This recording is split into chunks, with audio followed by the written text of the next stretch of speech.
Africa Climate Week space, the thematic track discussions provide a platform for policymakers, practitioners, business, and civil society to exchange on climate solutions, approaches for overcoming barriers, and opportunities that can be realized here in Africa.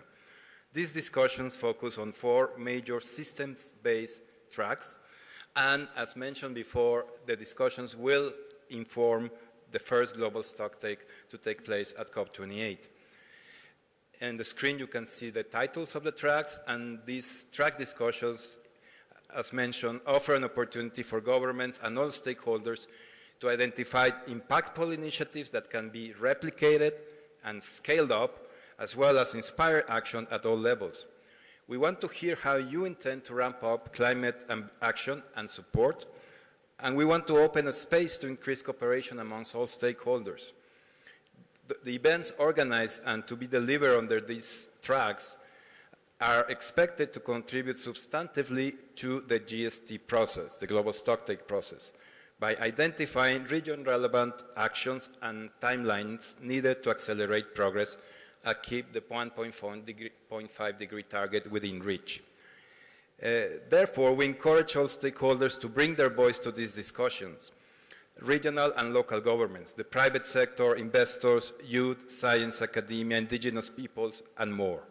Your active participation can both inform the global stocktake and make a positive difference in local communities. We really want to hear from you. Let me give you a quick idea of the topics to be discussed under each track and where you can, as of 5 p.m. now already, join the discussion on these topics. Track 1 on energy and industry will discuss opportunities and challenges related to the energy transition in Africa. It will cover sustainable energy solutions, energy security and access, and financial mechanisms. On the industry side, we will explore the issue of critical minerals and how can stakeholders help ensure a just transition, among other things. Track 2, covering cities, urban and rural settlements, infrastructure and transport, will address urban planning for resilience, sustainable infrastructure and buildings, and how to unlock the potential of Africa's construction industry. Mobilizing finance is a key topic, as in all tracks. And for track 2, transport again is a key topic and will be addressed, including several mobility solutions. Track 3, discussions on land, ocean, food, and water will discuss Africa's vision for transformative adaptation and long-term resilience, with a special focus on water and food security, and how to better collaborate to pivot agriculture towards regenerative food production and system transitions. And the last track, track 4, focus on society's health, livelihoods, and economies, will examine shifts in economic and social systems towards sustainable and climate resilient development, with a special focus on reimagined economies, gender-centered perspectives, adaptive social safety nets, green jobs, skill building, and the climate, health, and air pollution nexus. All these tracks will focus on bringing regional and national success stories to the forefront of the discussion, highlighting that addressing climate change in this continent should be guided by African voices, priorities, and actions. The thematic track discussions begin today at 5 p.m. in the rooms you can see on the screen, so please come to these discussions ready to share your own perspectives and solutions. We will also have discussions tomorrow and Friday, so please feel free to follow one or several tracks. Please do check the Africa Climate Week 2023 app or the webpage to see the times and locations. On Friday, we will reconvene at the closing of the thematic tracks to share the highlights from these discussions. We look forward to a very productive discussions. Please do come prepared with your insights on solutions, and let's see how the region can meet the climate change challenge through innovation, partnerships, and collaboration. Thank you again. I would like to close with a proverb to help set the tone for our discussions here at ACW-2023. I won't try to say it in Swahili, but it translates to coming together is a beginning. Keeping together is progress. Working together is success. Thank you very much.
Hello, everyone. Welcome to the Track 1, Session 1 on implementing the energy transition in the context of NDCs.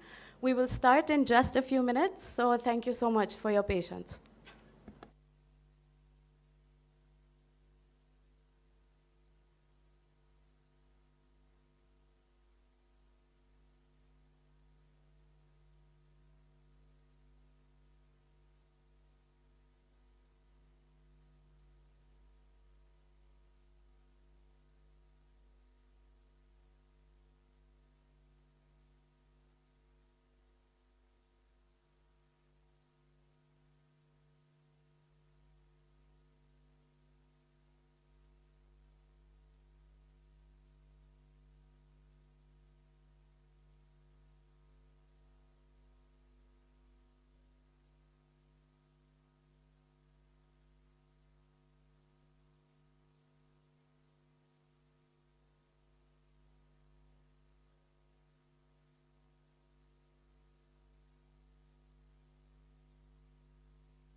Good afternoon, everyone.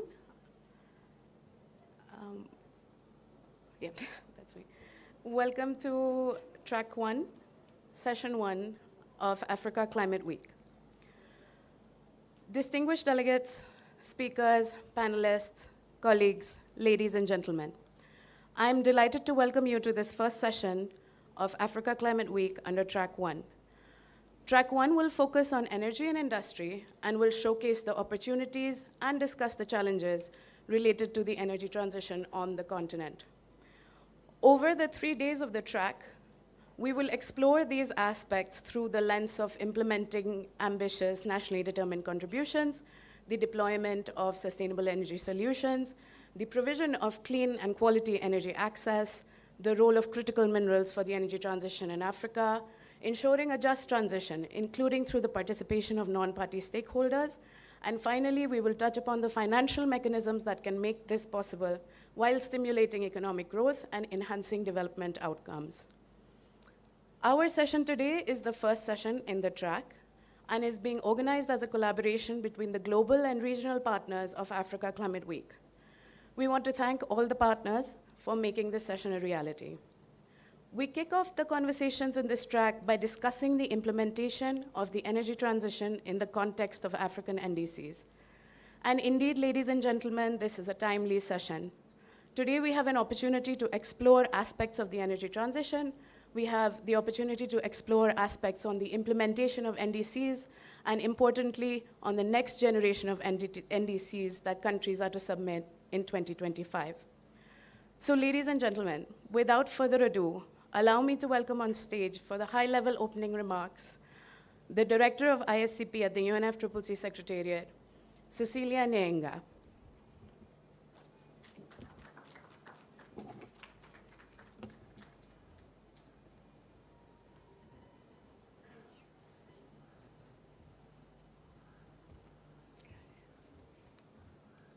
Thank you very much, Sauda Amini. Colleagues, distinguished panelists, ladies and gentlemen, it's indeed my great pleasure and honor to be joining you here today in this first collaborative session of the thematic track 1 of the Africa Climate Week. And we've just been able to launch the various tracks, and indeed, this really launches you into this deep depth of conversation. This track will be focusing on implementing the energy transition in the context of nationally determined considerations. We know that the current levels of ambition in countries' climate plans, or NDCs, as we popularly know them as, do not put us on the path indicated by science. In fact, the IPCC tells us that our current trajectory will see us overshooting the Paris Agreement temperature goal by at least double. We are just out of a session, a high-level session on the global stocktake, and we were here looking at what Africa's contribution can be to the global collective progress in terms of ensuring that we address this ambition gap. But moreover, there is a wide gap between the ambition stated in the NDCs and the implementation of these plans on the ground. And we know that this is really what the global stocktake will be telling us. At the same time, we also know that there is promising progress, both in terms of ambition and in the implementation of that ambition. In this time of uncertainty, we have an opportunity to shape a new economy and a new energy regime for the 21st century. And the African continent will be at the heart of these new opportunities. We have seen over the last few days an acute awareness in every country that we must work together to facilitate climate action. We very well know that there is no one-size-fits-all for all solutions. But at the same time, sharing and learning experiences on key topics in an interactive manner will help ensure that practical and necessary action is taken to tackle the climate crisis.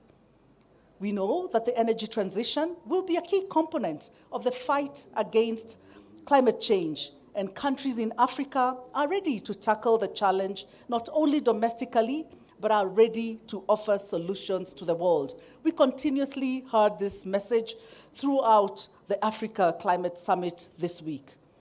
The continent's abundant wealth of untapped renewable sources of energy, its innovative approaches, its demographic advantages, and it was well articulated again in the session we just left right now, the demographic dividend of the young people in Africa must all be leveraged to usher in a green, sustainable, and secure energy ecosystem in the context of the larger frameworks of socioeconomic development of the region.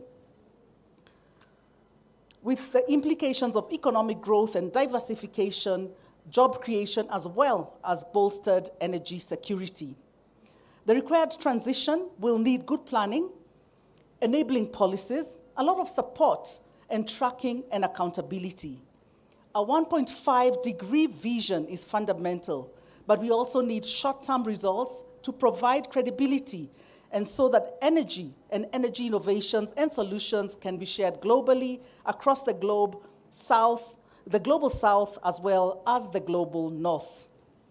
Delegates, I do not presume this to be an easy journey, but we know this is not only necessary, but also achievable. Colleagues, we are in a critical moment, in a critical decade as well.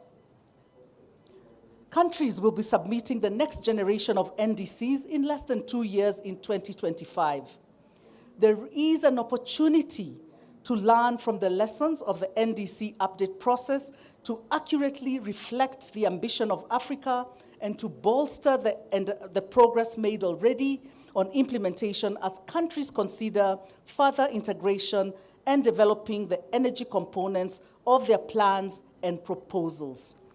This Africa Climate Week and this event in particular are a step in the right direction towards more action. I would like at this stage to extend my appreciation to the organizers of this track event and the speakers and the panelists who have joined us today for this important discussion.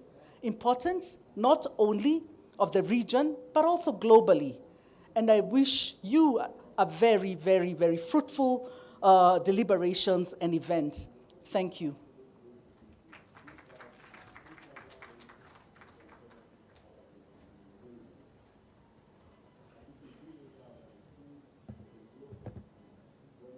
Thank you so much, Cecilia, for those insightful remarks and for highlighting not only the urgency of the moment, but the opportunities that are available to be leveraged.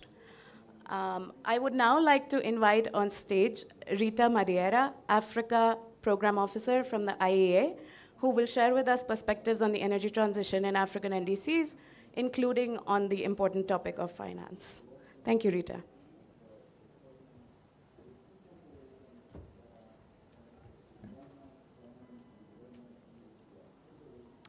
Good afternoon, everyone. It's a pleasure to be here with you today at the beginning of the, at the Africa Climate Summit and the Africa Climate Week. My name is Rita Madeira, Africa Program Officer at the International Energy Agency. And for those of you who may not know, the International Energy Agency, we're an organization based in Paris with 31 member countries and 15 association countries, including the country that is hosting us today, Kenya, and a partner of the IEA for a long time, Senegal. The agency, our mandate was to, initially to support in energy security in the context of oil crisis, but has evolved beyond that. It's still very linked to energy security, but to tackling together the climate crisis and climate change.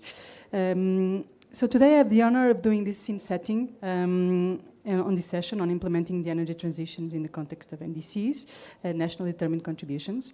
Well, of course, we all know what NDCs are. And as of September 2023, and I thought by starting with a brief picture of NDCs in African countries, we at the IEA, we track NDCs worldwide and including on the continent, and 54 African countries have submitted NDCs to the UNFCCC, and of these, the majority, roughly 80%, have been updated since the first submission. NDCs in African countries vary in their specificity and coverages. Many are aspirational at this stage and do not yet include targets for emission reductions, but also make sense because Africa, the continent, has historically been responsible for only around 3% of emissions worldwide. And then the majority of the NDCs of African countries, and that is 42 out of the 54, contain mitigation and adaptation targets that are conditional on receiving international financial capacity and support to achieve those NDCs. And that's why part of the focus of my brief presentation today is on finance. So looking at today, and this is one key finding from the report we launched this morning, the Executive Director with the President of the African Development Bank on financing clean energy in Africa, where many of these topics are addressed in more detail. Looking at today, we see that looking at today and IEA scenarios, what picture do we have in front of us in terms of NDCs and clean energy investment in general? We see today that current spending or current energy investment is less than 90 billion United States dollars, and this has been static over the past 5 years, or roughly static. And of that, of those 90 billion, roughly 2/3 still goes to fossil fuels. And on the clean energy investment today, most is in the renewables, and that's dominated by larger economies on the continent, such as South Africa and Egypt, but also includes some first independent power producer projects in some countries. And if we look at what we call the steps, that's the stated policy scenario, so current policy design, investment increases roughly to 135 billion and is still largely dominated by fossil fuels. Now, if you look at the at the Sustainable Africa scenario, and that's a scenario designed by the IEA and that represented last year at the Africa Energy Outlook. And this is a scenario very important for this conversation here today, because according to that scenario, African countries achieve by 2030 all of its energy-related development goals, including SDG 7, so universal access to modern energy, electricity and clean cooking, but also all climate-related ambitions and targets, including conditional NDCs. And that's why I'm turning to the conditional NDCs, where African countries have requested over 12,000 billion United States dollars of international financial support by 2030 to achieve or to reach those conditional NDCs. Almost 70% of this request is earmarked for climate mitigation actions and around 30% for adaptation action. 5 countries, Cameroon, Egypt, Ethiopia, Nigeria, and Somalia, account for about 60% of this global finance requests. I also have good news, although you don't see them on the screen yet. The IEA, my colleagues that follow closely and keep track of the NDCs, the IEA will soon give access, free access to data related to the energy component of NDCs through a new climate pledges tracker that we're going to launch later this month. And that tracker will facilitate the exploration of NDCs and governments' net zero pledges of more than 190 countries. So obviously it's global in scope, but it includes all of African NDCs.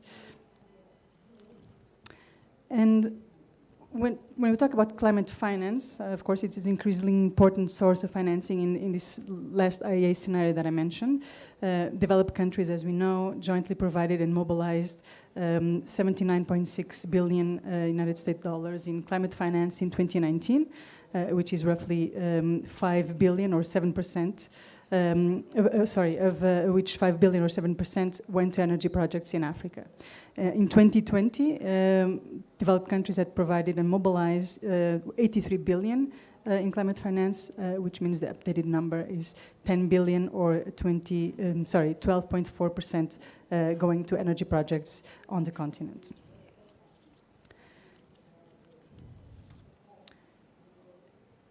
Of course, in order to catalyze looking forward, Article 6 of the Paris Agreement presents a new opportunity for African countries to reduce the cost of capital, and this is a major topic as well in raising ambitions and increasing financial flows to the energy sector in Africa, is lowering the cost of capital. And balancing this is a long-term priority and needs to be balanced with the urgent need for debt relief for some African countries and emergency support to guard against the skyrocketing food and fuel prices and some effects of climate change.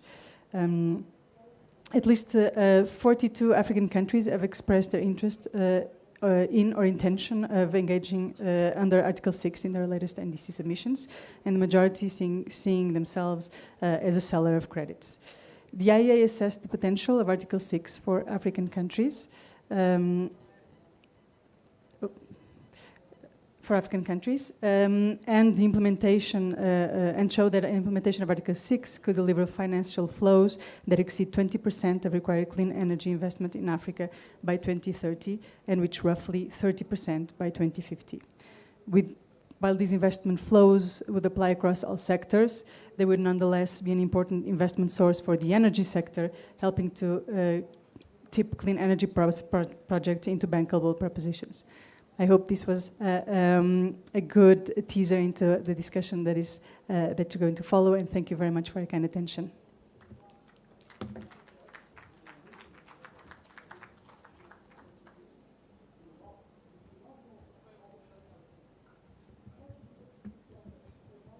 Thank you so much, Rita, for setting us off on the discussions today. And with that, I would like to invite to this stage Justine Akumu from the Ministry of Energy in Uganda for a fireside chat on the energy transition from a national perspective, who will be speaking with Professor Richard Calland from the University of Cape Town. Richard and Justine, the stage is yours. I also would like to highlight that there is interpretation available in this session, so in case you would like to hear that, there are headsets available at the side of the room.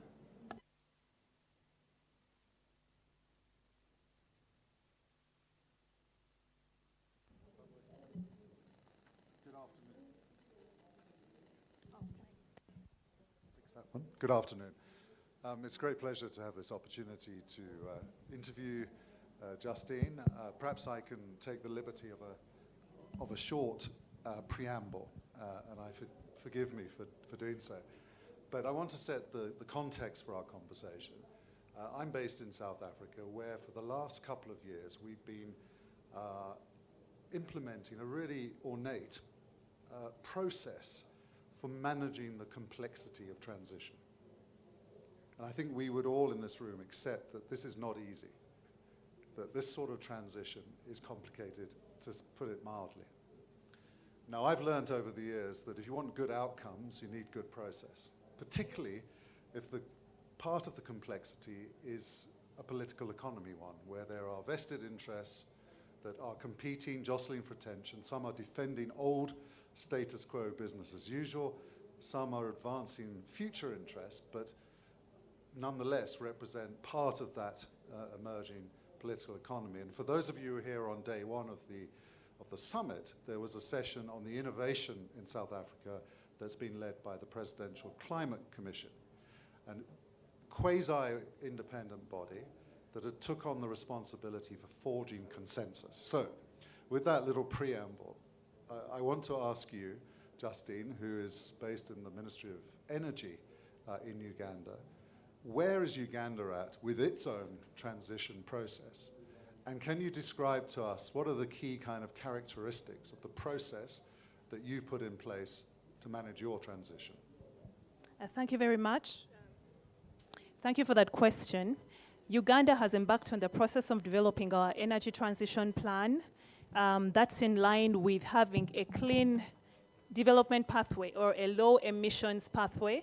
We don't use the word net zero, but we prioritize the statement, a low carbon pathway that is in line with our social development targets, but also supporting us to meet our energy targets. That's in terms of increasing our energy, our electricity generation potential, increasing our electricity access, increasing access to clean energy, especially for cooking, promoting cleaner, transportation programs. For instance, we have a green mobility strategy that is already in place, and that is in line with our energy transition.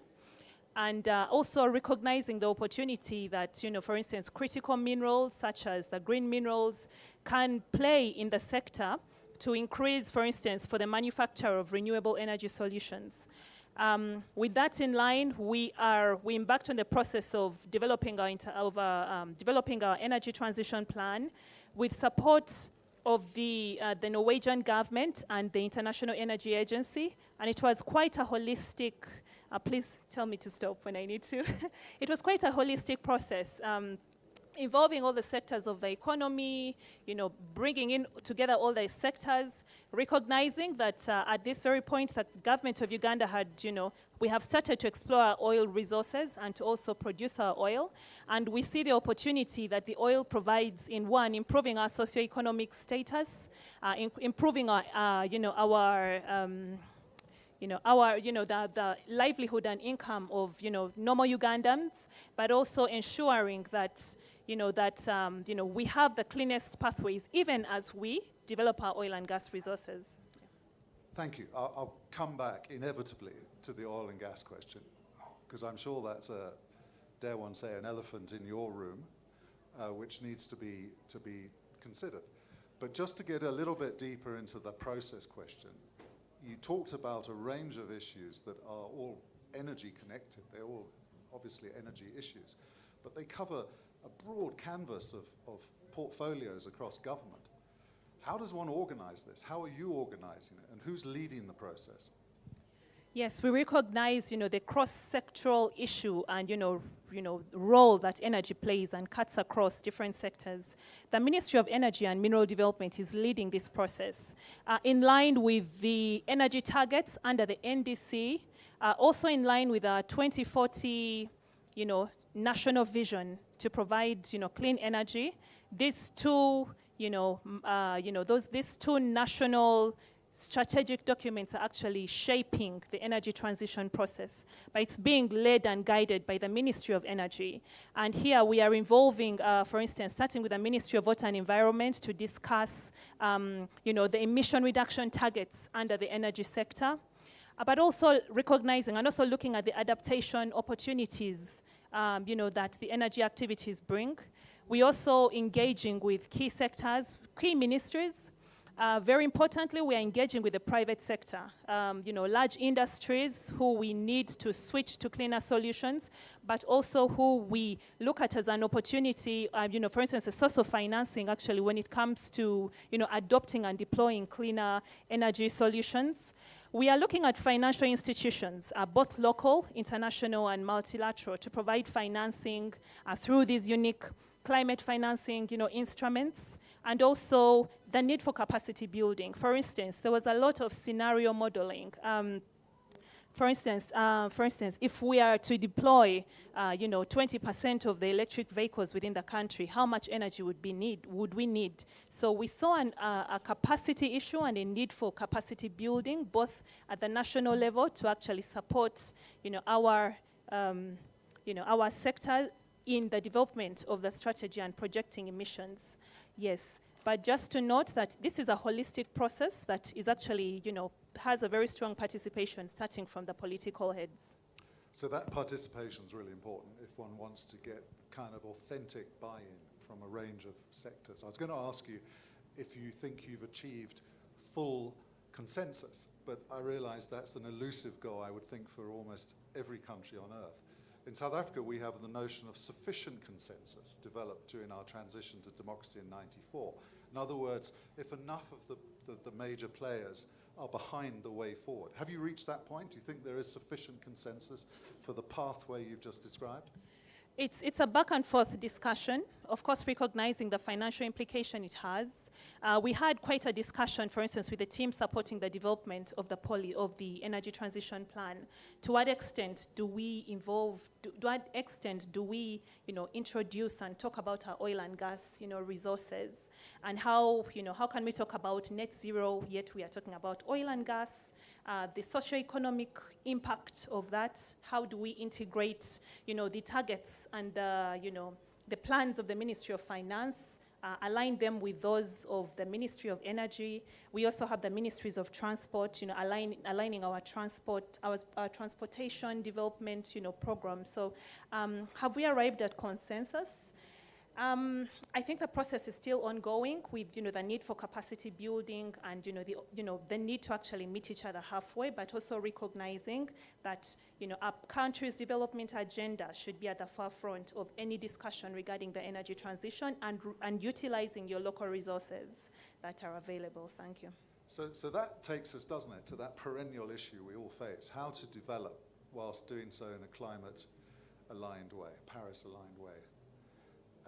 And it's, of course, a wicked problem, particularly now that you have oil and gas. So how are you finding a way to square that circle? Just not everyone in this room may know the extent of your oil and gas discoveries and reserves. What is the impact of oil and gas projecting forward on your emissions?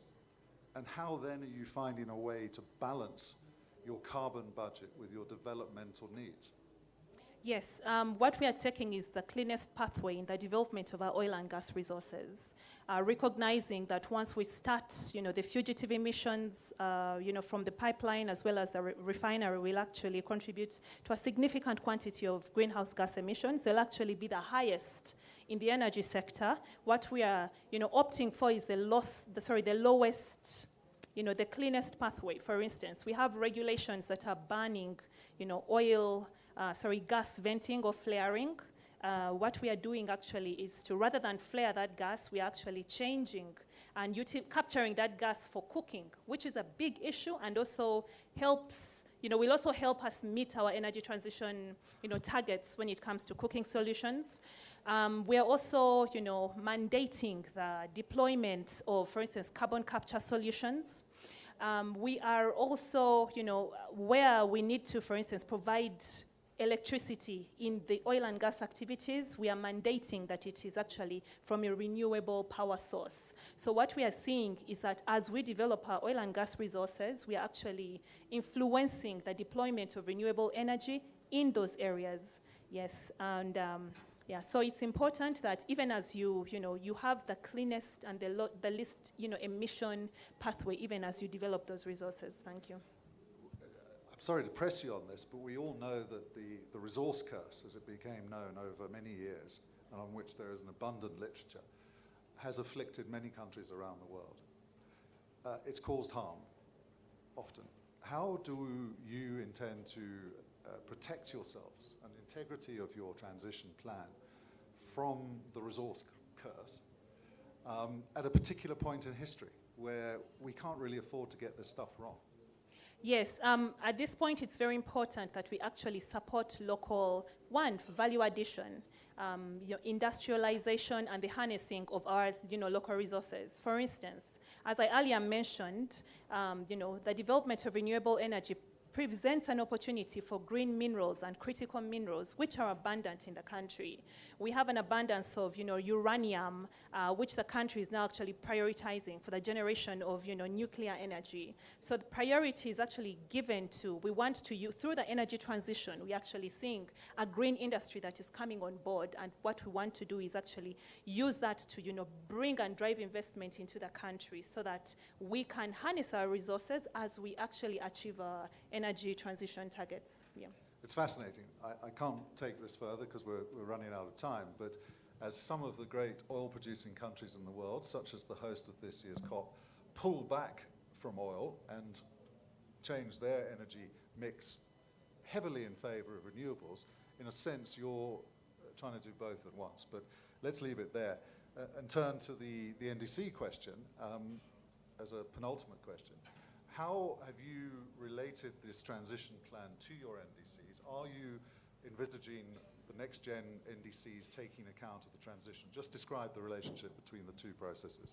Our energy transition plan has been developed while taking into consideration our NDC, which I think is due for review in 2030. So we also have scenarios. So we have scenarios for up to 2030, and how we intend to achieve the targets of 2030, but also taking into consideration, the targets of the national, vision, which is up to 2040.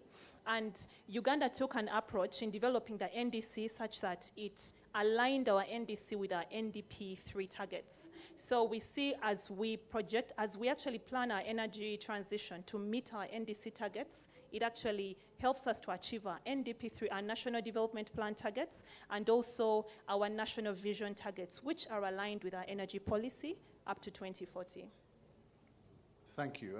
And lastly, if I think I've got time for one last question.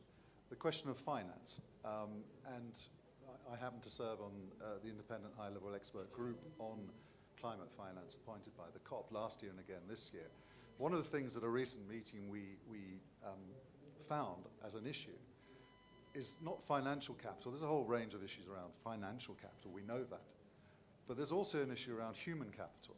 And how does one develop the necessary capacity in terms of human capital to manage these complex processes, to develop the bankable projects and all of that? Because even if we get the supply right, the flow of climate finance, we also have to get the demand side right. How much of a concern is that for you, and what action are you taking to implement that part of the equation?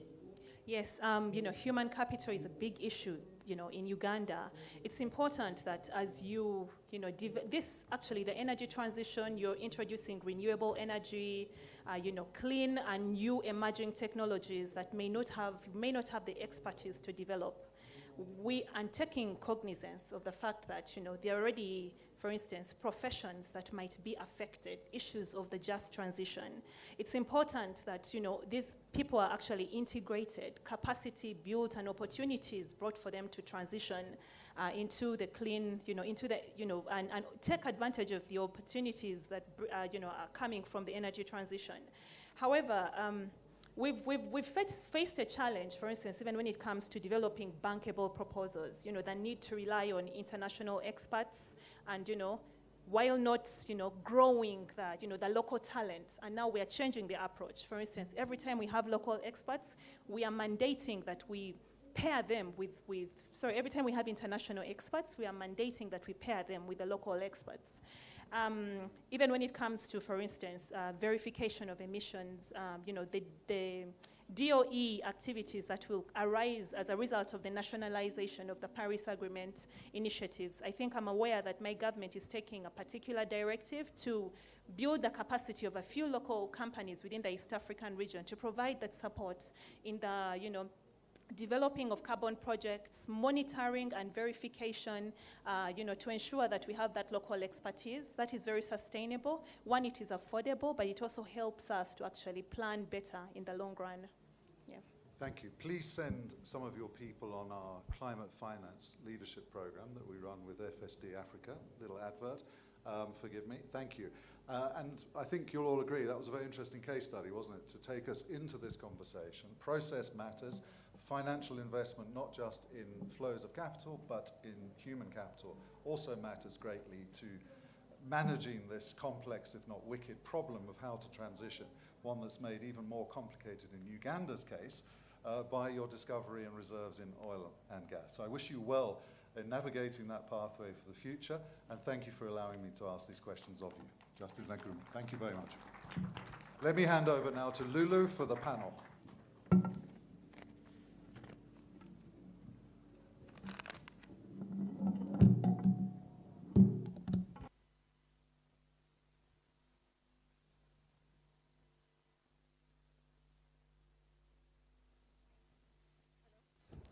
Thank you. That was a really, really interesting panel and or fireside chat, and a really good segue into the panel that we're going to have today. So, good evening. Thank you for staying with us in this first session of the Track 1 discussions on energy and industry.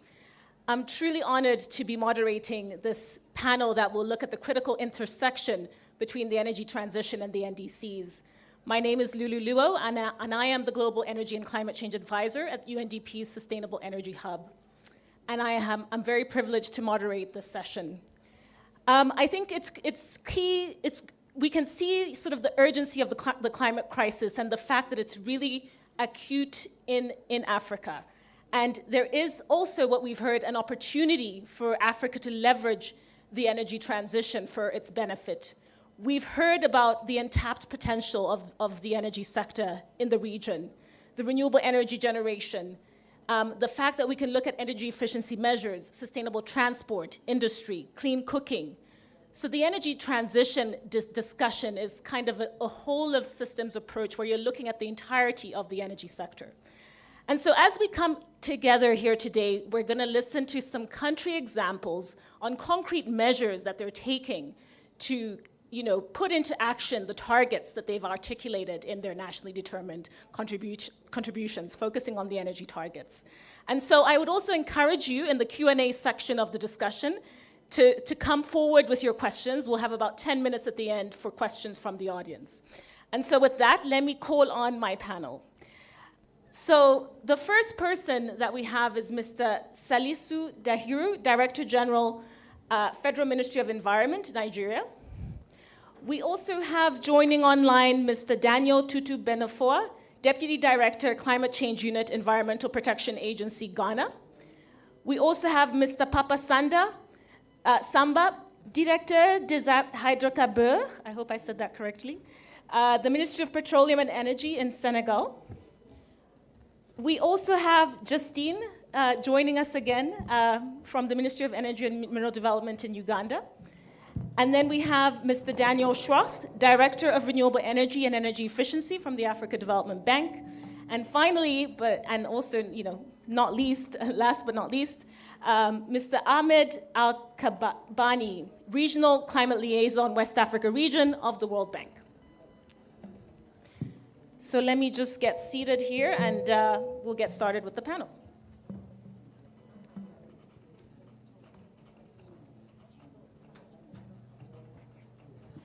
Oh, my apologies. Let me reintroduce our colleague from Nigeria. So, Mr. Salihu Dahiru, Director General from the National Council on Climate Change in Nigeria. My apologies for that.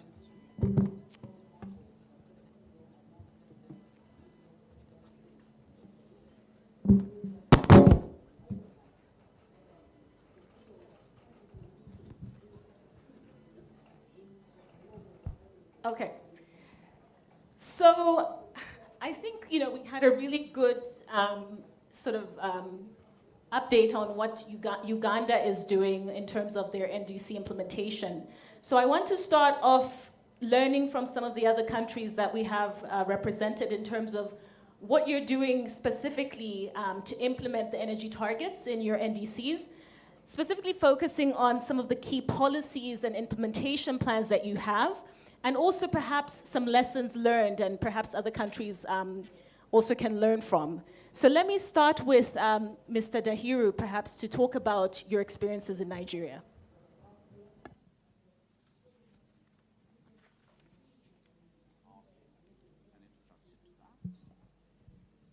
Yeah, thank you, and good evening, ladies and gentlemen. I think starting on this discussion, we just get some background of where Nigeria stands. We are known as an oil and gas country, first and foremost, and therefore the emissions profile for Nigeria is tilted more in the area of the energy sector, accounting for about 65% of our entire GHG emissions profile. Our economy also is hinged on oil production, export, and sale. In fact, the oil and gas sector accounts for about 95% of our foreign exchange earnings and representing about 65% of the revenues that the federal government gets. So, for us, Nigeria's life, Nigeria's survival, Nigeria's livelihood is built, hinged, and lying on the issue of oil. So for our NDCs and for our 2060 target being our net zero target, the energy transition plan was established as the major pathway to achieving both the NDCs and the 2060 net zero target.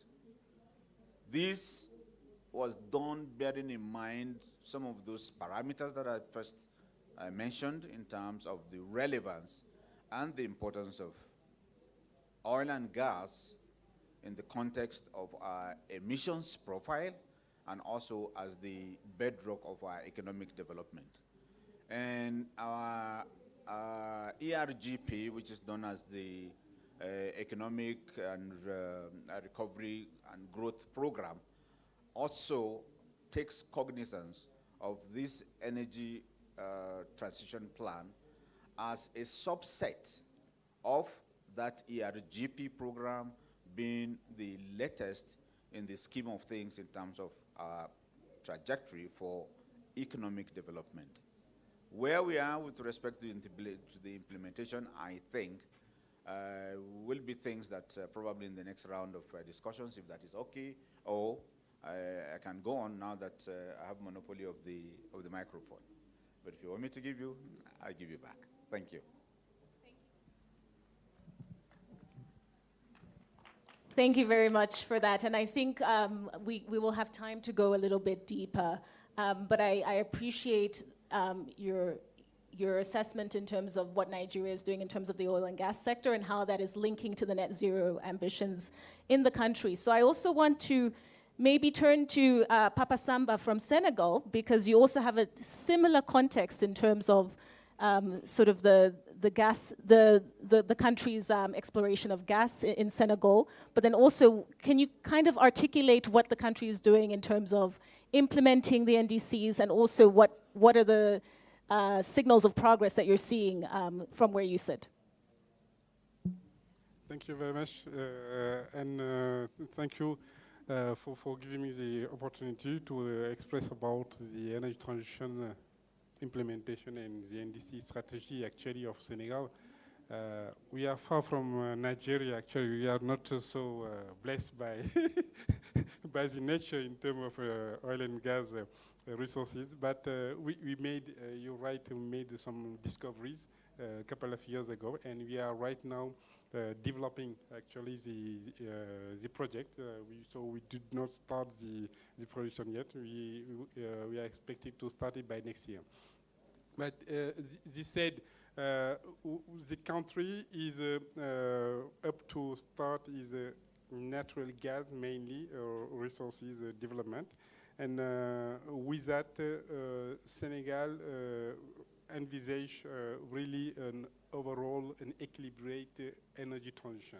And this was the basis of our NDC when it was designed, considering that even if Senegal is really committed at the international level to all these effort, how to say, to decrease the emission, it is one principle that should be recognized by all, that Senegal has the right to develop its own resources. So I think at the international level, we made a lot of discussion, but glad to hear this week and the week past also that the world today recognize such a right and such a space to African countries. And while doing that, Senegal also is doing a lot of effort incorporating more and more renewable energy. So it was one pillar of our NDC. And to give you a figure, when we were designing this NDC, we were targeting to have 18% of renewable energy penetration in our electricity mix by 2022. But, so this was just right after the Paris Agreement that we were designing such a target. But by 2022, as I'm talking to you, we are at 31%. So we are right above our initial target. And this was done on a non-conditional unconditional basis, and through that there are other efforts also being done through the Ministry of Energy, through the Ministry of Environment, the Ministry of Finance also, who is well involved in that. And with all this, we are pushing hard to move forward all these solutions. And with the JETP that we just signed a couple of months ago, we are intending to go further to incorporate more clean energy, but also to consider other technology in line with our oil and gas resources and our technology. Thank you. Thank you for that, and really great to hear that you're even exceeding your initial targets on renewable energy. And I think I would also then like to segue to Mr. Benefo from Ghana, because the NDC in Ghana really has an aggressive agenda for sustainable energy. And so perhaps, is he available? So I would like him to come in and share some of the Ghanaian experience specifically. Over to you.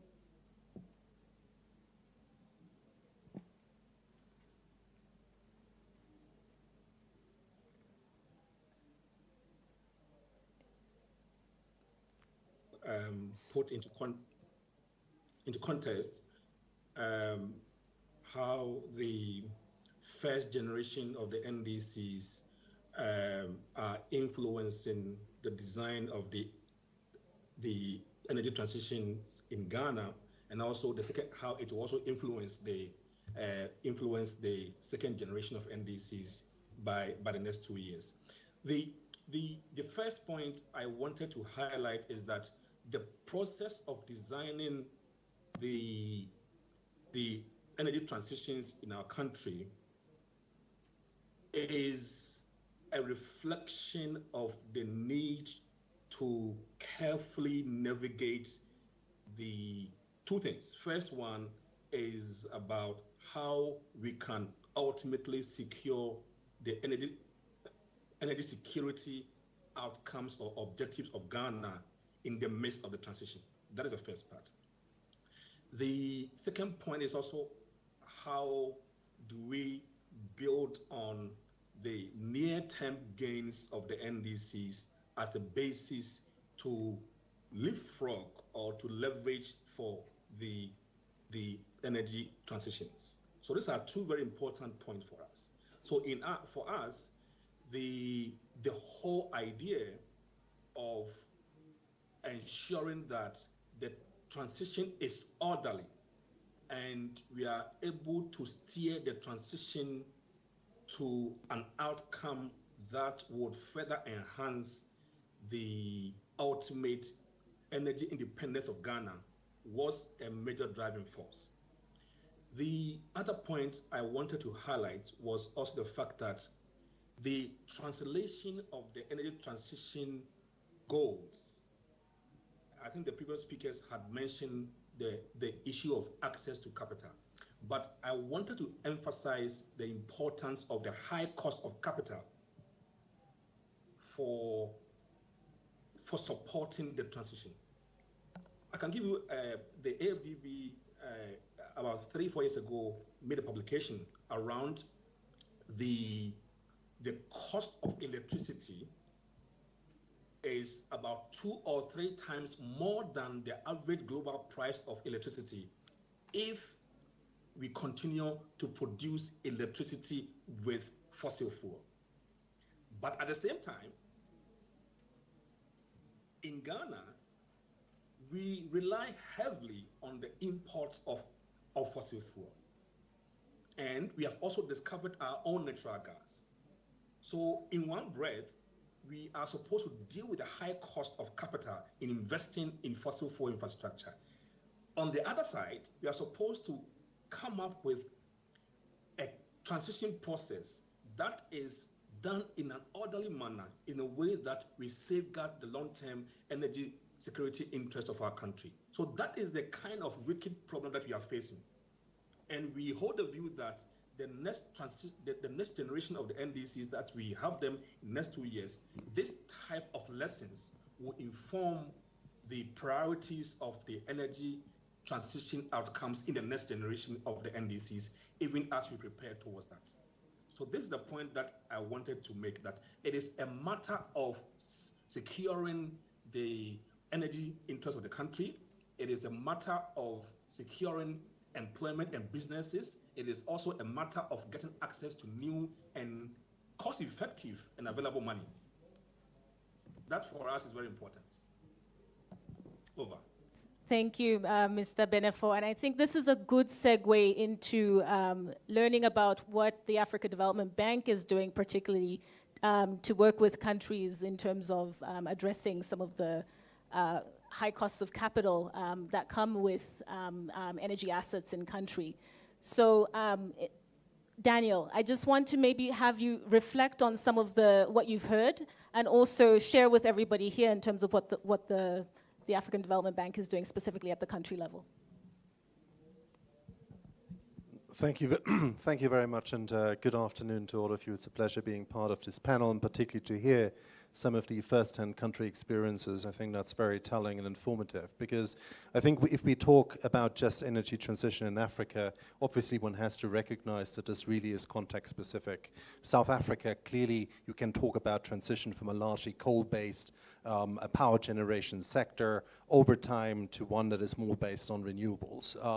But if you look at the countries such as Chad, with just 200-300 megawatt of installed generation capacity, energy access that is below 10% in rural areas, it's not really a transition. It's rather sort of how can we build sustainable energy systems in the first instance. I think that's very important, sort of recognize that there is a very specific context for each country to look into. And I think on the question around NDCs, before I come a little bit about some of the financing tools and instruments, I think for me what is really critical is, first of all, NDCs are obviously short to medium term. therefore a certain period of time. What is really lacking in most African countries today still is sort of the long-term strategies that are required. Sort of how do we achieve kind of Nigeria's net zero ambition by 2060? What is the plan to that? Energy transition will take place over time that sort of exceeds sort of the time horizon of NDCs. And obviously these different plans need to talk to each other. And it's also very critical, and I think that's sort of one of the points, sort of how does sort of the development of the NDC takes place. I think sort of the integrative process at the country level, drawing on this different sector expert is really critical. Obviously, what is sort of influencing what? Is it an integrated resource plan that is sort of influencing the NDC, or is the NDC sort of influencing then the sectoral plans? And it obviously, the right balance has to be found, because obviously we want the NDCs, the long-term strategies, to be ambitious, but obviously they also need to be implementable, and that sort of needs to link to the specifics of the sector. I think for all the challenges in South Africa and the diverse kind of communications and positions of different stakeholders, I think for me it's actually, and the jury is still out obviously in terms of the just energy transition, but for me it's a good example in the sense that South Africa developed prior to COP26 a more ambitious NDC and sort of agreed sort of to take sort of the more ambitious kind of segment, which was the basis for the international partners group sort of to say, look, we will avail $8.5 billion sort of in resources to help you with your energy transition. So there's a direct linkage sort of to the NDC ambition and indeed sort of the financing that is sort of also being provided by international partners. And similarly in Senegal to some extent. And just to highlight it from the African Development Bank side, we're really trying to support African countries on some of these upstream planning elements.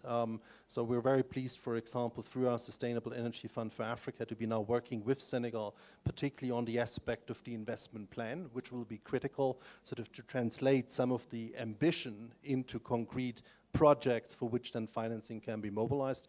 We're also working with South Africa, for example, on their just energy transition implementation plan. Clearly in terms of financing, and obviously many figures can be mentioned, but for me, it's really sort of telling that in terms of renewable energy investments, globally, only 2% is coming to Africa. And in fact, more importantly, if you look at sort of data from 2015 to 2021, the gap to Western Europe to North America is actually widening rather than decreasing. So there is clearly a strong case from my perspective for more kind of concessional capital to be provided to help with the de-risking of some of the projects. And that de-risking clearly has a policy de-risking side, but it also has a financial de-risking side. And also when we talk about risks, particularly from the private sector perspective, I think we have sort of to recognize that there are real risks that need to be addressed, that are country specific, that are context specific, but there's also a premium that Africa is paying that is not warranted by the fundamentals. There is sort of this element of perceived risk. And I think the African Development Bank and other stakeholders have really an obligation to help sort of address and reduce that perceived risk element while working on the fundamental risks at the same time. Thank you.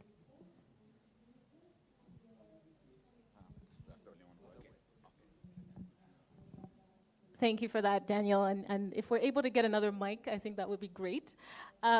So I think building on what you have said, Daniel, and the fact that we need to kind of translate ambition into kind of implementation on the ground, I want to turn to Ahmed a little bit to talk about how the World Bank is specifically working with countries and sort of what areas of progress are you seeing, and if you can also give maybe a country example or two, that would be great. Thank you.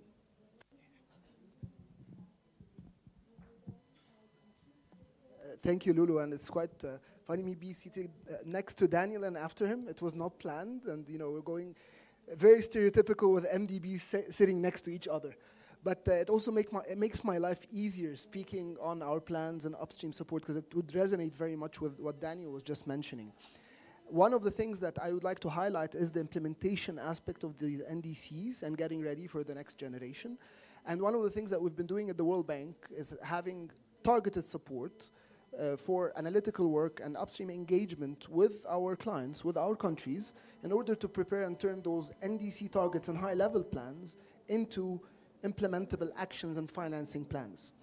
So in a way, if you think about it, we started with the NDC preparation, that first or second generation now that we have, with high-level ambition, and in some occasions we have sectoral targets. However, we don't see the linkages sometimes between those sectoral targets and each other, and the national strategies, the national development plans, national strategies. This is a big gap we've all seen. And then the second layer is how will these sectoral targets or sectoral actions that were identified prioritized? How much do they cost? What do we start with?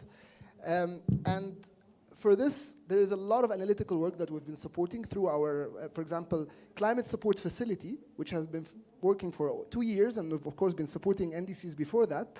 But I'd like to flag a few examples from that. We've worked with countries on either doing sectoral analysis, sectoral breakdowns, and doing prioritization and implementation plans for those sectors, which is very relevant, obviously, for energy, transport, and those high-emitting sectors, along with land use, agriculture. And then the other part is also linking to national strategies and financing plans. How do we mobilize suitable financing sources? As Daniel was mentioning, we have large envelopes for NDC implementation. So what do we prioritize? Where do we go? One key thing I also would like to mention here is our country climate and development reports. I think my colleagues from Ghana, Senegal, Nigeria all alluded to the long ambition, and Daniel mentioned the absence of long-term strategies. Those country climate and development reports, CCDRs we call them, we produced 24 last year and almost 20 hopefully will be released at the coming COP, more or less. Those actually bring climate development objectives, which are extremely important, obviously, for the context here and globally for the SDGs, and climate considerations. And what we do here is we do sectoral analysis. We do breakdown, and we do the modeling on how do we get, in different scenarios, how do we get to those net zero ambitions in some sector, especially while meeting the growth expectations and meeting our development needs, energy access, as we mentioned. And for this, my colleague that was speaking from Ghana, one of the things that are worth highlighting is we want this CCDR to feed into our country partnership framework, CPFs, or how to engage with the country, with the government of Ghana. And now we know that the Ministry of Energy wants to use our CCDR analytics into producing their net zero strategy. So this is how they meet their development goals, their access goals, and meeting their net zero strategies. I could talk about the human capital element because we also cover a lot of that, but I guess I've spoken enough, so I'll pass on maybe the next round. Thank you so much. And also recognizing that Papa needs to leave 1:15. So I just want to maybe delve in a little bit more in terms of some specifics in terms of what are the barriers of progress, and also maybe providing some sector-specific examples of what governments are doing or countries are doing on their implementation. So we've already heard sort of in a more general sense what you're doing, but maybe going into a little bit more detail. So maybe Justine, turning to you from the Ugandan experience, what are some of the areas of progress that you're seeing, and where you're seeing really tangible results in terms of the NDC implementation? Thank you very much. The beauty of our energy scenario is it's broadly renewable based. For instance, our electricity generation is about 90% renewable energy. So it makes actually the implementation and of the energy transition plan actually we've already started, and it's aligned with our national development plans. We have a target to generate 52,000 megawatts of electricity by 2040. And 90% of this will be from renewable energy sources. The target is also to increase access to clean cooking using renewable energy resources, increasing electricity, per capita electricity consumption, the cost, our GDP generally as we implement our energy transition plan. However, that has a very high cost implication. For instance, by increasing the cost of electricity, increasing, for instance, per capita electricity consumption, there is a need to upgrade our electricity infrastructure, which has a very high cost implication. So Secondly, as we also, again, this was born from the energy transition plan. Now we are developing, a national green mobility plan, and this is broadly, the use of electricity and other cleaner resources, within the transport sector. However, it's very important. This has a very high cost implication, and I think that has been the biggest barrier. Where we, the plan is there. However, now we are now looking for the resources for the transition. Yeah, and I guess that's the biggest issue. Otherwise, how ready are we? We are very ready. There's also a need, for human capital development. This is also in line with our national development plan, to just build human capital that is needed for the implementation of sustainable energy, but the energy transition plan, in general. Thank you very much. Thank you for that, and very interesting to see the suite of sectors in which you're working and hearing the work specifically on transport. And well noted on the comment on finance and capacity building. So maybe I can turn to you, Papa, just to explain a little bit more from the Senegalese experience. Are there similar barriers, or are there additional aspects that you want to include? No, thank you. I think that the barriers are quite common to several actually African countries. In particular, it is the financing mobilization, the human resources, the capital, human capital. Really, it matters. And how to say, the banks highlighted clearly, and it is very important. It is this long-term strategy. And I think several countries are working on that. But in Senegal, to share our experience, at a macro level, we have what we call Senegal Emerging Plan.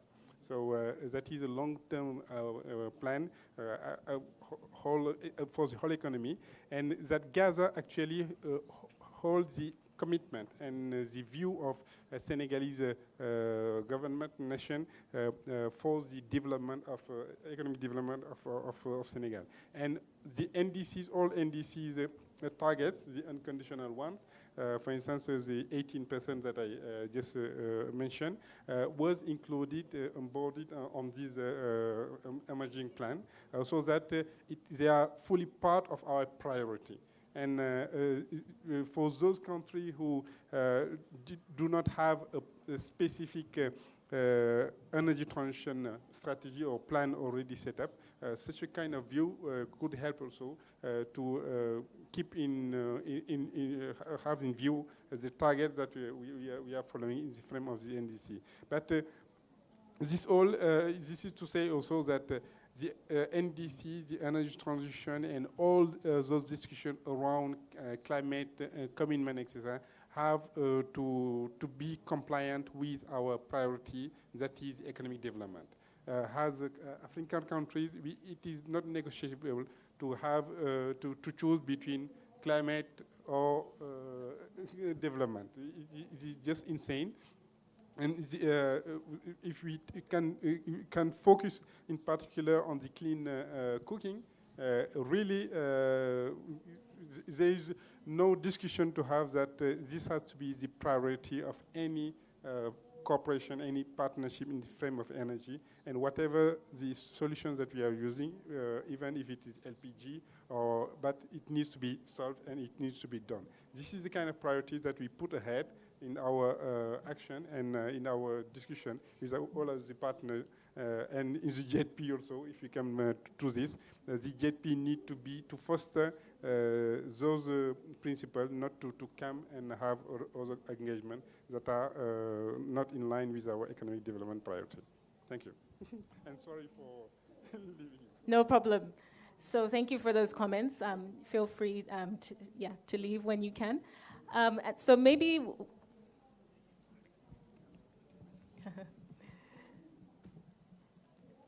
Thank you. So I just want to then also just turn to Nigeria and Ghana before I then turn into a question linking specifically to the global stocktake. But first, Mr. Dahiru, so you've heard kind of the Senegalese experience in terms of the need for long-term strategies, the fact that we need to link our energy transition to development, and some of the barriers that Justine mentioned from Uganda in terms of the capacity building and finance. So could you maybe articulate a little bit more in terms of, your experience where you see progress, and also some of the barriers from your experience and where you sit? All right, thank you so much. Yes, I've heard from my colleagues, and on some majority of the issues in terms of challenges, we have this commonality. However, the energy transition plan for Nigeria is quite unique. One, it's one of the very ambitious ones, and aimed at looking at 5 main sectors or subsectors. One is the energy sector. We are dealing with electricity. We are dealing with a situation in a country that has penetration or access within the range of about 20–30%, and a population of over 200 million. This is a challenge, but for Nigeria, we have done the flip side, and it provides vast opportunities for investment in this sector. Secondly, the issue of decarbonizing the oil and gas system is also another huge area for intervention under the energy transition plan.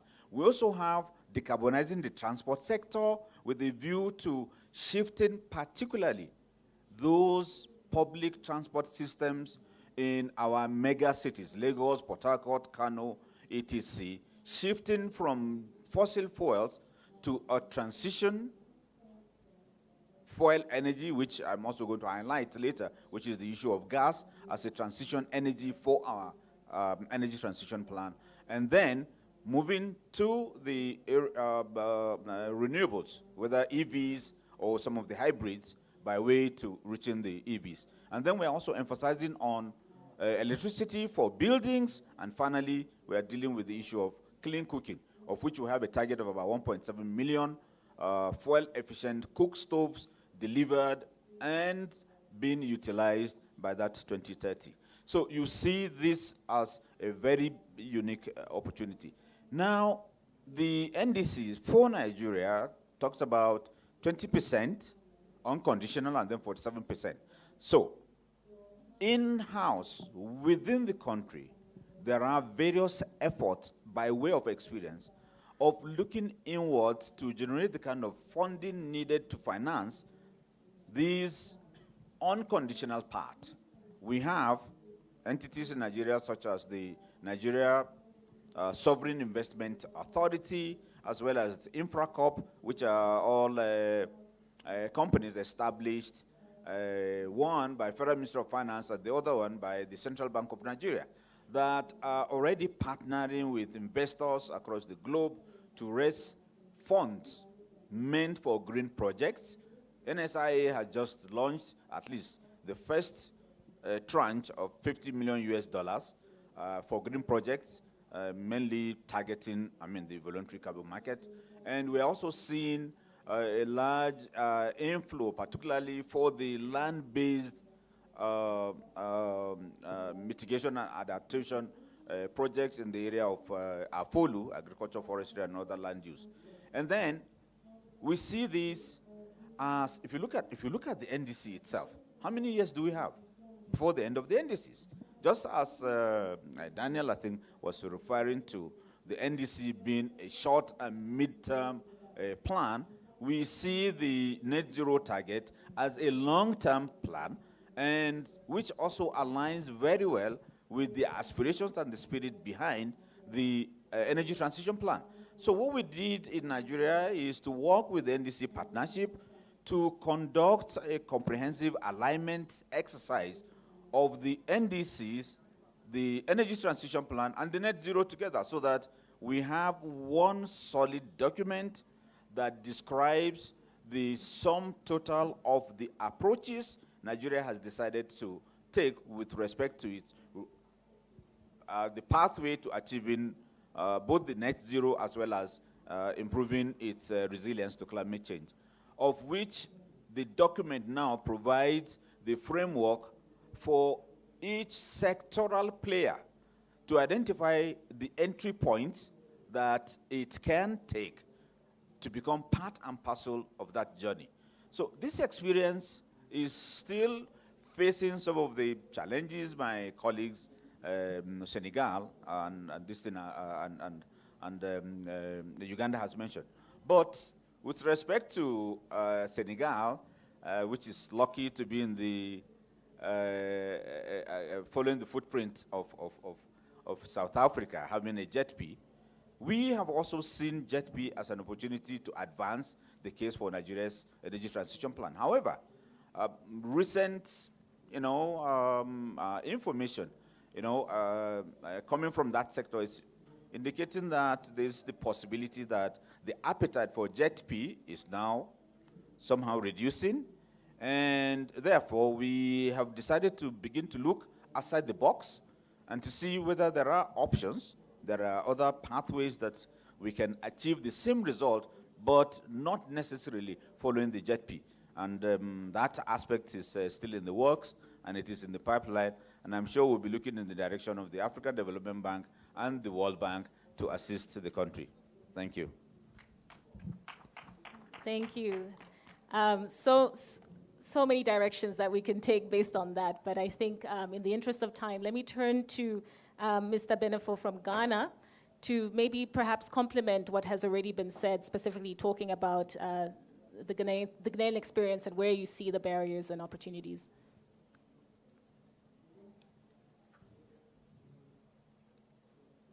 About implementation of these transitional frameworks or plans and the NDCs. One very important point that we have realized is policy incoherence.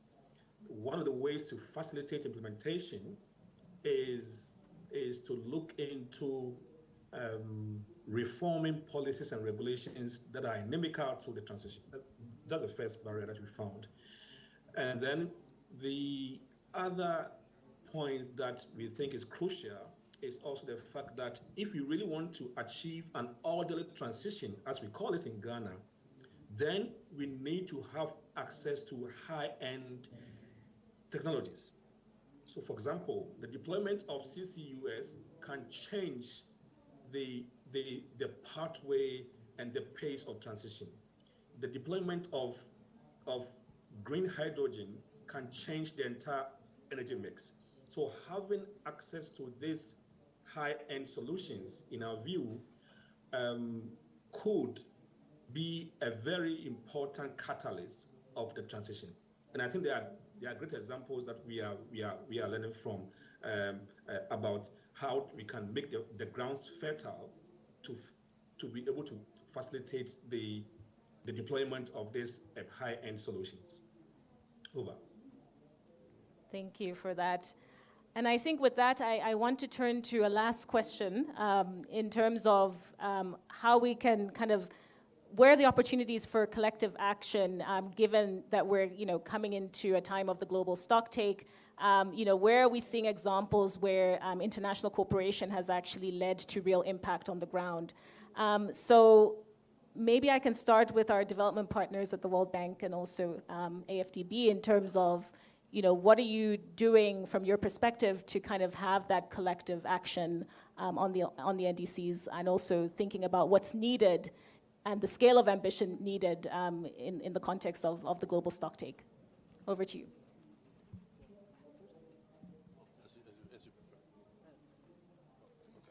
Well, well, I think that question is easily answered. But no, thank you for the question. Well, I was just reading earlier the Nairobi Declaration, and there's one very important, there are a lot of important elements in there, but on renewable energy, I think there's one very important target in there, which is the tripling of renewable energy generation capacity by 2030. And if we think about tripling that capacity, there are, and it did not come out in some of the previous interventions, but I think there are a few fundamental barriers that we need to address. And one of which is really, do we have the right power systems in place, particularly to integrate larger shares of variable renewables, solar and wind? Again, maybe the example of South Africa, I think one of the key bottlenecks that has been identified is that the sort of the best kind of places to produce some of that energy is not where the load centers are. So there's really a need for reinforcing, building new transmission capacity. And I think also another aspect that is maybe in the NDCs not strongly enough indicated is sort of look at this in a regional context, not only just from a national but also regional. Sort of these regional market integration, building the ultimately vision of the African Union, African single electricity market, I think is really a key kind of element in this context. So I think that's one point I want to highlight. I think one other in terms of examples, I think sort of coming back to the point around concessional finance that really needs to be increased substantially and at scale. Maybe one example to mention from our side is only a drop in the ocean, but I think it's sort of one that is sort of increasingly making an impact, which is we have one financing instrument, our Sustainable Energy Fund for Africa, that is now the largest blended finance facility at the African Development Bank, and has grown quite considerably. We're just yesterday having a session with $50 million in new grant contributions to CEFA, and CEFA can provide different types of resources. We can provide concessional loans, we can provide junior equity and innovative funding structures, etc. So I think it's really important when we look at financial instruments to see some that have already a track record of delivery, how can they be scaled up to that ambition of tripling renewable energy generation capacity, particularly with the perspective of mobilizing, catalyzing private sector investments, because this will not be achieved with the public sector, with the MDBs. It can only be achieved by mobilizing private sector. When I talk about private sector, it's not just the international, it's really the local private sector that has sort of the key role to play in turning this into reality. Thanks. Thank you for that. And I think these are some of the, the major themes that we've also heard in several of the sessions throughout the week. So maybe, Ahmed, perhaps you can complement a little bit what Daniel has said from your perspective at the bank, World Bank. Thank you, Lulu. And again, Daniel made my life easier. I'll start where he finished. I think every year we say the MDBs we've had a record climate finance. Last year, I know at the World Bank we're over 26 billion. Very soon we're announcing the numbers for this year. MDBs collectively, I think we're close to 50. This is nowhere close to what is needed to meet the climate ambitions and development ambitions, and we all know that. So this is why I go back to the analytical piece, being informed, looking at the data, doing the modeling. Our colleague from Ghana gave a very good example about doing modeling, being informed, and choosing, prioritizing and choosing where do we start and where do we use the private sector financing, where do you use the blended financing, and where concessional financing may be needed. We need to do this prioritization. And we heard from our colleagues from Nigeria about the new technologies.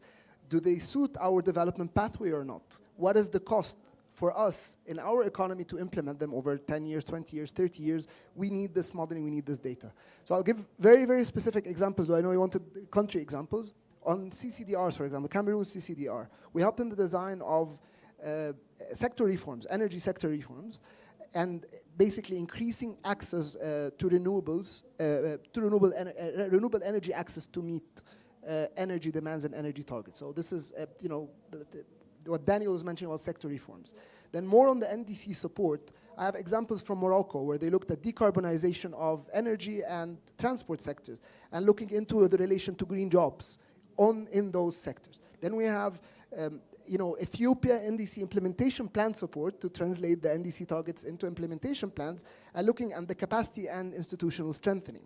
We have examples from South Africa where we look specifically with the Department of Energy, we're helping them develop a policy framework for carbon markets, specifically for the energy sectors.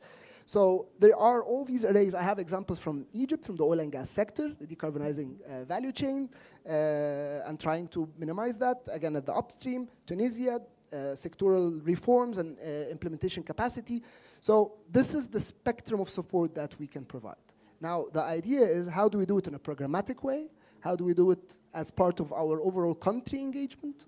We do the upstream analytics, look at financing plans, and hopefully move over their implementation, or our climate target, climate finance produces the most impact and results on the ground. So I'll stop here and over to you. Thank you. Thank you for that. So I think there's a lot that we can build on, but I think perhaps I can invite Richard to come and maybe kind of come and reflect a little bit in terms of what you're hearing. And then we'll have about, I would say, 5 minutes for audience questions as well.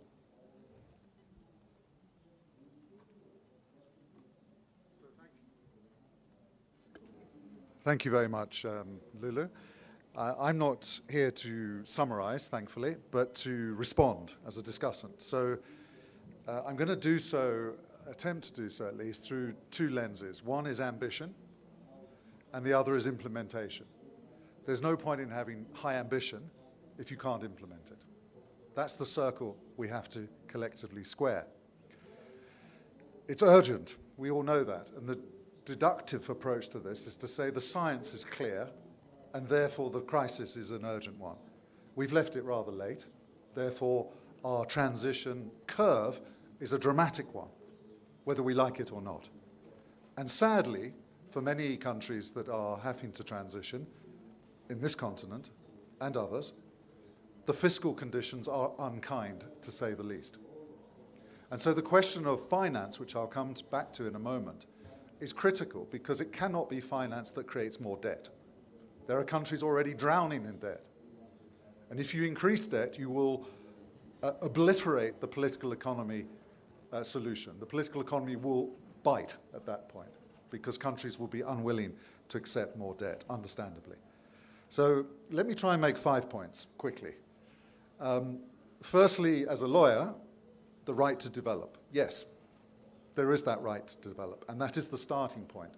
I agree. No country should be denied its right to develop. That has to be a starting point. And part of that is securing, as our colleague from Ghana put it, securing energy. There has to be energy security. And the irony of that point, I would reflect, is this. Last year, working with others from around this continent with the Brookings Institute, we produced a book on transitions. And the reflection we had when we gathered to swap notes was that the fossil fuel-based economy, which is so viciously defended by some people, doesn't deliver. It doesn't deliver energy security. Look at Nigeria. It doesn't deliver jobs. It doesn't deliver a clean environment. It does enormous harm. So why are we defending it? Which brings me to my second point, and that's the word leapfrog that was introduced again by our colleague in Ghana who was online. We're standing here in the home of leapfrog technology. 20 years ago, M-Pesa, the financial and tech innovations of telephony. This continent has proved it can do leapfrog economic development. And the smart solution to this pressing demand to develop and to do so in a way that is climate smart is to do so through the right sort of technological development and the right sort of infrastructure. So that's the solution, but of course it's one that's hard to implement. So how do you implement it? Then 3 points remain on that. Firstly, through good process. And as I discussed with Justine earlier, and as we're learning in South Africa, having a good process to deliver good outcomes is critical. And so again, I'm relying heavily on my friend in Ghana now, but he used the expression orderly. And by orderly, I take him to mean one that is secure from corruption and vested interest, that is organized, inclusive, transparent, and all of those good things. And which is, I would suggest, as our colleague from World Bank suggests, Ahmed, based on analysis and research and evidence. That's really critical, I agree. Fourthly, finance. The high cost of capital is a major problem. We need more concessional finance, and we need more grant finance. And at the risk of offending my two colleagues at the end here, whose comments I very much welcomed, both of you, and let me hide behind the membership of the high-level group that I referred to earlier. Our view as a group is the NDBs need to do a lot more. You need to, I think, triple, is our view, your finance. You need to raise your games, not just through innovative financial instruments, as you suggest, but also by the quantum of finance. And part of that, I think, is about how you deploy public finance, because if the problem statement is high cost of capital, and if the private finance institutions are nervous about coming in, then we have to de-risk. And that's where public money can help. And we have to be more, I would say, ambitious, more innovative, and more bold in deploying public climate finance to de-risk. And partly, I think it's because institutions globally do not understand this continent. They overstate risk. They do not understand risk. And our job, friends, is to help global institutions understand this continent better, because then they will, I hope, and I believe, reconfigure their risk computation. That's a collective responsibility, because the current high cost of capital, the fact that the cost of borrowing here may be 15 times more than for Germany, is unjust, but it's also unreasonable. Lastly, human capital. We've said this a couple of times. To implement, back to my second lens, to implement, we need not just the right financial instruments, not just the quantum of finance, not just the good technology to leapfrog, but we need good people with the right skills to lead the process, to design the process, to execute the process. Because a transition is complex, to say the least. It may be wicked in its problem. And therefore we need excellence in our human capacity, because it's people that will deliver change, not machines or money. Thank you. Thank you, Richard. And I think that's a good way to wrap up the panel, but I think, do we have one or two questions before we close?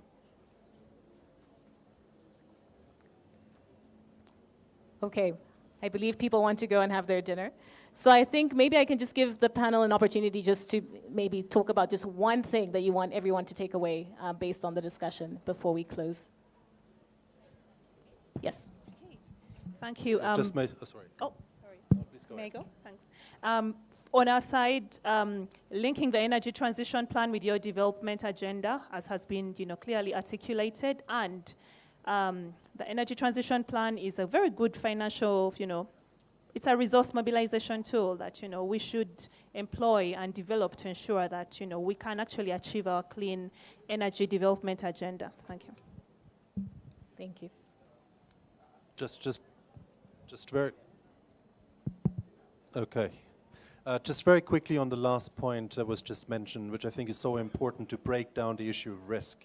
Because there are real risks, which are obviously country-specific across the continent, but there's a huge premium that Africa is paying, a huge element of perceived risk that we need to address, which is not based on actual facts.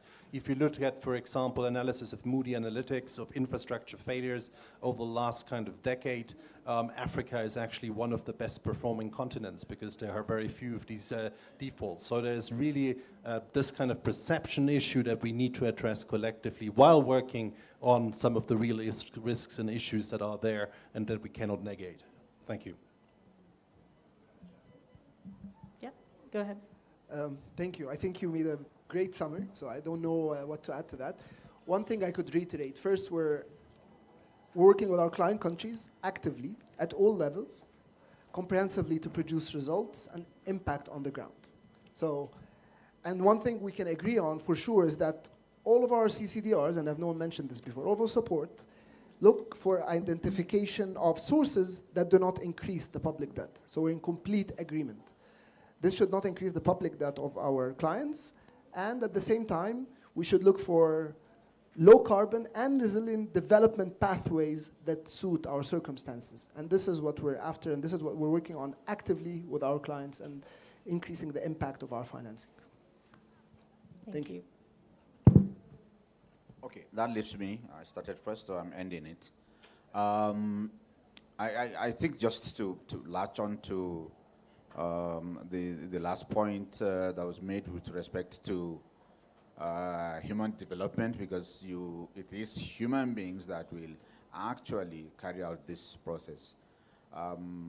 not only just looking at the human development part, but I think the need to have a fully enhanced capacity building process that is kind of customized to look at the specific and peculiar challenges, both on the global level as well as at the country level, to further enhance in-country, homegrown approaches and an army of technocrats, particularly in the area of investment planning, that will help to address this issue of capacity building and bridging the gap between capacity building and finance for implementation of an energy transition plan is going to be a key takeaway for us if both the development banks and the UNFCCC institutions will also support countries in this direction. Thank you. Thank you. And last but not least, we have Mr. Benefo from Ghana online. Just one or two things to take home with. I think we have spent, when I say we, I mean many countries, we've spent lots of precious times and effort to produce NDCs, long-term plans, national development plans, and now is a turn of an energy transition plan.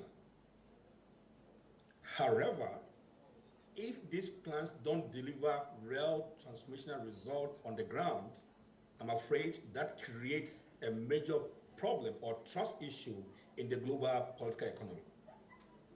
So the point I want to stress is that implementation is very important. And in our view, one of the ways to deliver implementation, and let me restate this point, is having access to new, transformational, and cheaper costs of capital. And that to us is very important. Thank you so much. And I think that's a really good way to end off this panel. Really the need to really translate the targets that we have articulated into real implementation and addressing some of the issues related to capacity building, to finance, to data and analytics, and working across sectors, I think is such a key part. So thank you everyone for staying and hanging on with us during this panel. And thank you to all my panelists here. I really appreciate the time and contribution. Thank you.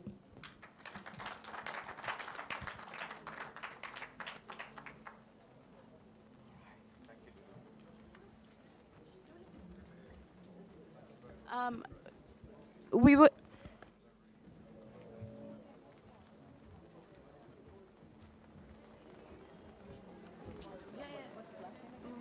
Okay. So.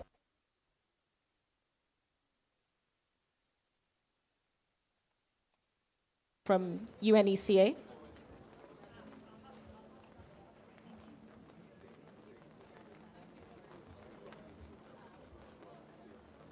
No, thank you, Lulu.